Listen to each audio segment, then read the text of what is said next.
तेरी मेरी कहानियाँ से सभी अपडेट पाने के लिए बेल आइकन दबाएं। आज की कहानी है 5000 की उलझन। कहूँ ना कहूँ, क्या यह मेरी बात पर विश्वास करेंगे? समीरा इसी उधेड़-बुन में थी कि नीरज बोला, अब पैसे लेकर बैठी रहोगी? जल्दी से दो, मुझे पेमेंट करनी है। समीरा का चेहरा उतर गया। अब वह क्या करे? आज सुबह ही नीरज ने उसे 40,000 रुपये दिए थे। घर के लिए एक एसी और एक कूलर खरीदना है, पर अब इनमें 5,000 कम है। डरते डरते वह बोली, इनमें 5,000 कम है। सुनकर नीरज बोला, कम कैसे हो गए? मैंने तो पूरे दिए थे, तुमने लिए हैं?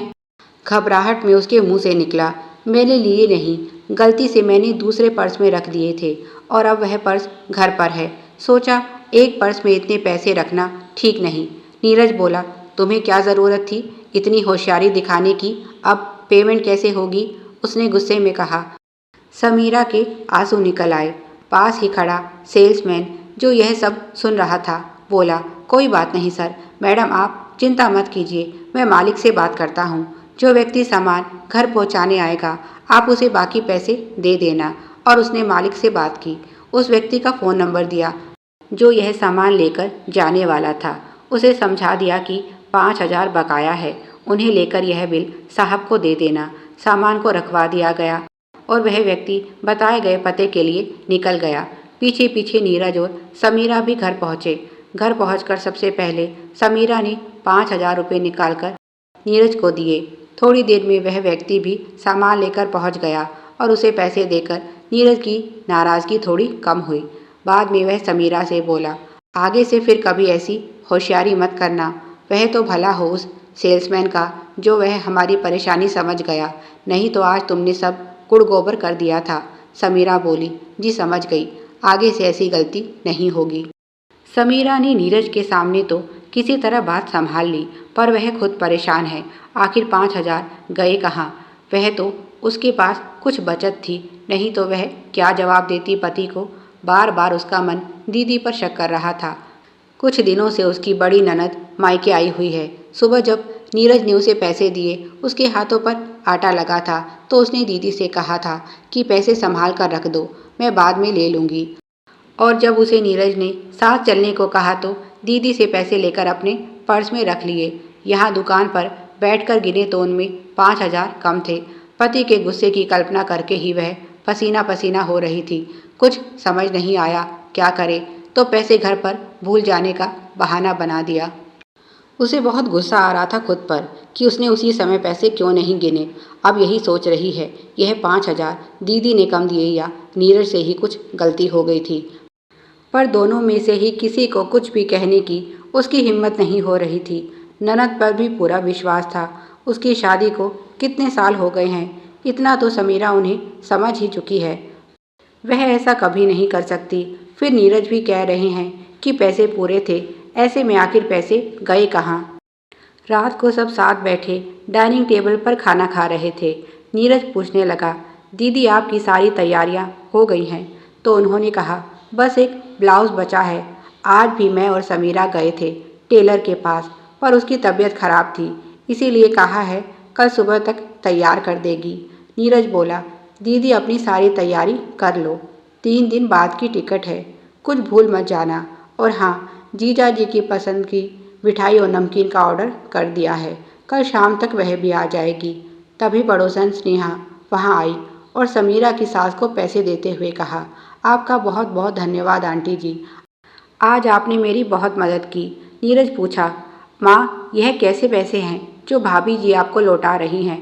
तब सास ने बताया, आज दिन के समय जब बहू और तेरी बहन टेलर के पास गई थी, उस समय स्नेहा आई थी। उसे अचानक से 5,000 रुपयों की ज़रूरत आन पड़ी थी।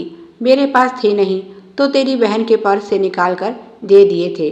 उन्होंने पैसे दीदी की तरफ बढ़ा दिए और बोली, यह लो बेटी अपने पैसे, स्नेहा कहकर गई थी शाम तक लौटा देगी, इसीलिए तुम्हें बताना ज़रूरी नहीं समझा।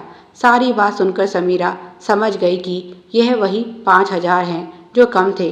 दीदी बोली, भाभी तुमने बताया भी नहीं, मैंने तो बिना गिने पैसे रखे थे और ऐसे ही तुम्हें दे दिए और तुम भी कुछ नहीं बोली। नीरज बोला, अच्छा तो यह बात थी, फिर तुमने झूठ क्यों बोला कि तुम पैसे घर भूल गई हो? समीरा बोली, उस समय मुझे जो सही लगा मैंने किया। मुझे लगा शायद आपसे कुछ भूल हुई है, पर आपसे कुछ कहने की हिम्मत नहीं थी और दीदी से पूछकर मैं उनका अपमान नहीं करना चाहती थी। बस इसीलिए उस समय घर खर्च में से निकाल कर आपको पैसे दे दिए। दीदी बोली, फिर भी भाभी 5,000 गायब थे, आपको मुझसे पूछना तो चाहिए था। समीरा बोली, आपसे क्या पूछती दीदी, आपने कौन सा उन्हें गिना था? बिना वजह आप भी परेशान हो जाती। दीदी नाराज़ होते हुए बोली, माँ ऐसा भी कोई किसी के साथ करता है? तुमने पैसे लिए कोई बात नहीं, पर बताना तो चाहिए था। आज तुम्हारी वजह से भाभी मुझ पर शक कर बैठती तो। समीरा बोली, नहीं नहीं दीदी, मैं आपके बारे में ऐसा कभी नहीं सोच सकती। दीदी बोली, समीरा तुमने नहीं सोचा यह अलग बात है, पर परिस्थितियाँ तो इसी तरफ इशारा कर रही थी। वह तो अच्छा हुआ स्नेहा समय पर पैसे लौटा गई, नहीं तो यह गलतफहमी ऐसे ही बरकरार रहती और तुम इसी उलझन में रहती कि पैसे कहाँ गए। नीरज बोला, चलो छोड़ो यह सब बातें, अब तो कोई उलझन नहीं है ना? समीरा मुस्कुराई, जी हाँ, अब कोई गलतफहमी कोई परेशानी नहीं रही। दीदी ने वह पैसे समीरा को दे दिए। रात को माँ के सर में दर्द था और बाम भाभी के कमरे में था। दीदी उसे लेने समीरा के कमरे में पहुंची तो नीरज और समीरा की बातें सुनी। नीरज बोला, आगे से फिर कभी ऐसा मत करना, जो बात हो वह सच सच बता देना। समीरा बोली, अगर मैं आपको बताती तो हो सकता है आप दीदी पर शक करते। नीरज बोला, हाँ, परिस्थिति के हिसाब से तो शक की सुई उन्हीं की तरफ जा रही थी, बस इसीलिए नहीं बताया। नीरज वह इस घर की बेटी हैं और मैं बहू, और हम दोनों ही इस घर की भलाई चाहते हैं। मुझे यकीन है अगर दीदी के साथ ऐसा होता तो वह भी यही करती। इतने सालों से उन्हें देखती आई हूँ, कुछ रुपयों के लिए उनके आत्मसम्मान को ठेस नहीं पहुँचा सकती थी। नीरज, अच्छा अगर पैसे नहीं मिलते तो, या फिर मान लो मैंने ही भूल से कम दिए होते, तब तुम क्या करती? तब भी दीदी से नहीं पूछती? मीरा बोली, हाँ नहीं पूछती, क्योंकि जानती हूँ अगर मैंने उनसे पूछा होता तो वह अपनी तरफ से मुझे पैसे दे देती, पर फिर हमारे रिश्ते में वह प्यार और विश्वास नहीं बचता जो आज है। दीदी उसकी बातें सुनकर बहुत खुश हुई और उनकी आंखें नम हो गई। वह सोचने लगी, भाभी तुम्हारे इस प्यार और विश्वास को मैं ऐसे ही बनाए रखूंगी, इस रिश्ते को कभी कमज़ोर नहीं पड़ने दूंगी। और वह बिना बाम लिए लौट आई। माँ से बोली, भैया भाभी सो गए हैं, चलो मैं आज अपने हाथों का जादू दिखाती हूँ, और मुस्कुराते हुए माँ का सर दबाने लगी।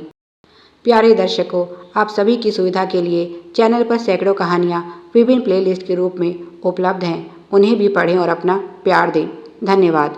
Please like, share and subscribe. Thanks for watching.